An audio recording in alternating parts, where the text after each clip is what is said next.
Hello. Welcome to the read-along audiobooks production of Alice's Adventures in Wonderland by Lewis Carroll. This video includes all of the chapter's original text, so that you can read along.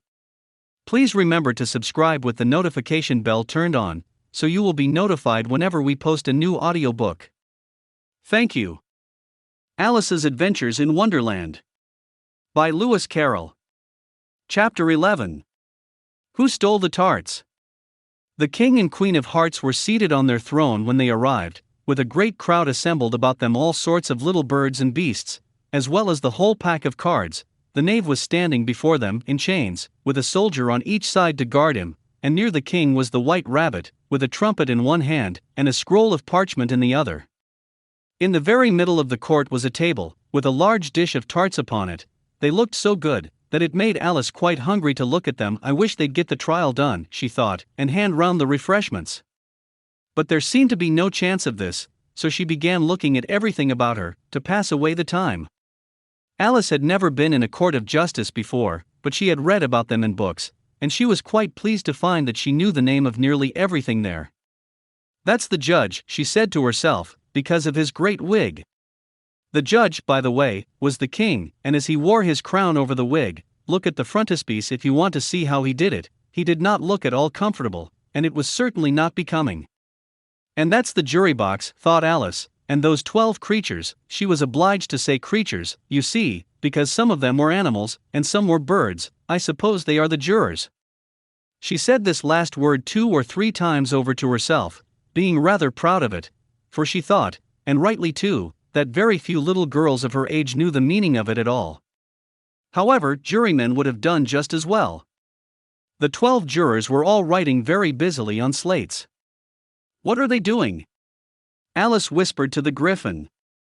"They can't have anything to put down yet, before the trial's begun." "They're putting down their names," the Griffin whispered in reply, for fear they should forget them before the end of the trial. "Stupid things." Alice began in a loud, indignant voice, but she stopped hastily, for the white rabbit cried out, "Silence in the court," and the king put on his spectacles and looked anxiously round, to make out who was talking. Alice could see, as well as if she were looking over their shoulders, that all the jurors were writing down stupid things on their slates, and she could even make out that one of them didn't know how to spell stupid, and that he had to ask his neighbor to tell him. "A nice muddle their slates'll be in before the trial's over," thought Alice. One of the jurors had a pencil that squeaked. This, of course, Alice could not stand, and she went round the court and got behind him, and very soon found an opportunity of taking it away. She did it so quickly that the poor little juror, it was Bill, the lizard, could not make out at all what had become of it, so, after hunting all about for it, he was obliged to write with one finger for the rest of the day, and this was of very little use, as it left no mark on the slate. "Harold, read the accusation," said the king. On this the white rabbit blew 3 blasts on the trumpet, and then unrolled the parchment scroll, and read as follows. "The Queen of Hearts, she made some tarts, all on a summer day. The Knave of Hearts, he stole those tarts, and took them quite away." "Consider your verdict," the king said to the jury. "Not yet, not yet," the rabbit hastily interrupted. "There's a great deal to come before that." "Call the first witness," said the king, and the white rabbit blew 3 blasts on the trumpet, and called out, "First witness." The first witness was the Hatter. He came in with a teacup in one hand and a piece of bread and butter in the other. "I beg pardon, your majesty," he began, "for bringing these in, but I hadn't quite finished my tea when I was sent for." "You ought to have finished," said the king. "When did you begin?" The Hatter looked at the March Hare, who had followed him into the court, arm in arm with the Dormouse. 14th of March, I think it was," he said. 15th, said the March Hare. 16th, added the Dormouse. "Write that down," the king said to the jury, and the jury eagerly wrote down all 3 dates on their slates, and then added them up, and reduced the answer to shillings and pence. "Take off your hat," the king said to the Hatter. "It isn't mine," said the Hatter. "Stolen," the king exclaimed, turning to the jury, who instantly made a memorandum of the fact. "I keep them to sell," the Hatter added as an explanation. "I've none of my own. I'm a Hatter." Here the queen put on her spectacles and began staring at the Hatter, who turned pale and fidgeted. Give your evidence, said the king, and don't be nervous, or I'll have you executed on the spot. This did not seem to encourage the witness at all. He kept shifting from one foot to the other, looking uneasily at the queen, and in his confusion he bit a large piece out of his teacup instead of the bread and butter.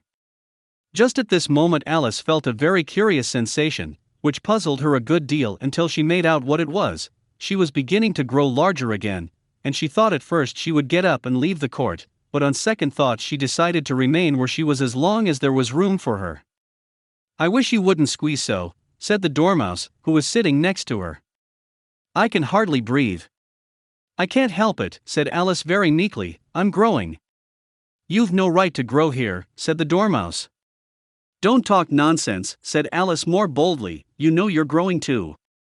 Yes, but I grow at a reasonable pace, said the Dormouse, not in that ridiculous fashion. And he got up very sulkily and crossed over to the other side of the court. All this time the queen had never left off staring at the Hatter, and, just as the Dormouse crossed the court, she said to one of the officers of the court, bring me the list of the singers in the last concert, on which the wretched Hatter trembled so, that he shook both his shoes off. Give your evidence, the king repeated angrily, or I'll have you executed, whether you're nervous or not. I'm a poor man, your majesty, the Hatter began, in a trembling voice, and I hadn't begun my tea not above a week or so, and what with the bread and butter getting so thin, and the twinkling of the tea. The twinkling of the what? Said the king. It began with the tea, the Hatter replied. Of course twinkling begins with a T, said the king sharply. Do you take me for a dunce? Go on. I'm a poor man, the Hatter went on, and most things twinkled after that only the March Hare said. I didn't, the March Hare interrupted in a great hurry. You did, said the Hatter. I deny it, said the March Hare. He denies it, said the king, leave out that part. Well, at any rate, the Dormouse said the Hatter went on, looking anxiously round to see if he would deny it too, but the Dormouse denied nothing, being fast asleep. After that, continued the Hatter, I cut some more bread and butter. But what did the Dormouse say? One of the jury asked. That I can't remember, said the Hatter. You must remember, remarked the king, or I'll have you executed. The miserable Hatter dropped his teacup and bread and butter, and went down on one knee.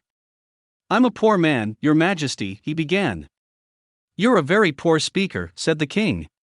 Here one of the guinea pigs cheered, and was immediately suppressed by the officers of the court. As that is rather a hard word, I will just explain to you how it was done. They had a large canvas bag, which tied up at the mouth with strings. Into this they slipped the guinea pig, head first, and then sat upon it. I'm glad I've seen that done, thought Alice.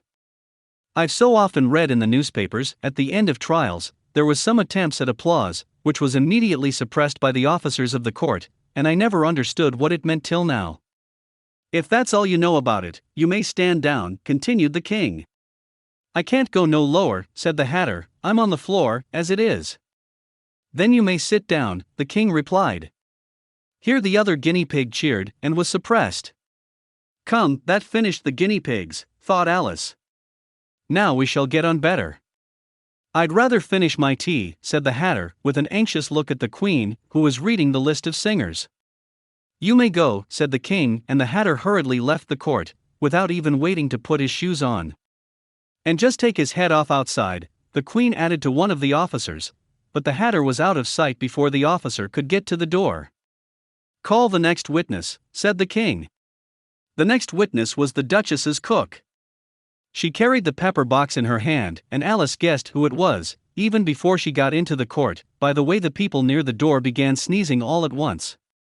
Give your evidence, said the king. Shan't, said the cook. The king looked anxiously at the White Rabbit, who said in a low voice, Your Majesty must cross-examine this witness. Well, if I must, the king said, with a melancholy air, and, after folding his arms and frowning at the cook till his eyes were nearly out of sight, he said in a deep voice, What are tarts made of? Pepper, mostly, said the cook. Treacle, said a sleepy voice behind her. Collar that Dormouse, the queen shrieked out. Behead that Dormouse. Turn that Dormouse out of court. Suppress him. Pinch him. Off with his whiskers. For some minutes the whole court was in confusion, getting the Dormouse turned out, and by the time they had settled down again, the cook had disappeared. "Never mind," said the king, with an air of great relief. "Call the next witness." And he added in an undertone to the queen, "Really, my dear, you must cross-examine the next witness. It quite makes my forehead ache." Alice watched the White Rabbit as he fumbled over the list, feeling very curious to see what the next witness would be like, for they haven't got much evidence yet, she said to herself. Imagine her surprise when the White Rabbit read out, at the top of his shrill little voice, the name Alice. This is the end of the chapter. We have linked to the next chapter on this screen, or please feel free to visit our channel to explore the other titles we have available. Please remember to subscribe with the notification bell turned on, so you will be notified whenever we post a new audiobook. Thank you.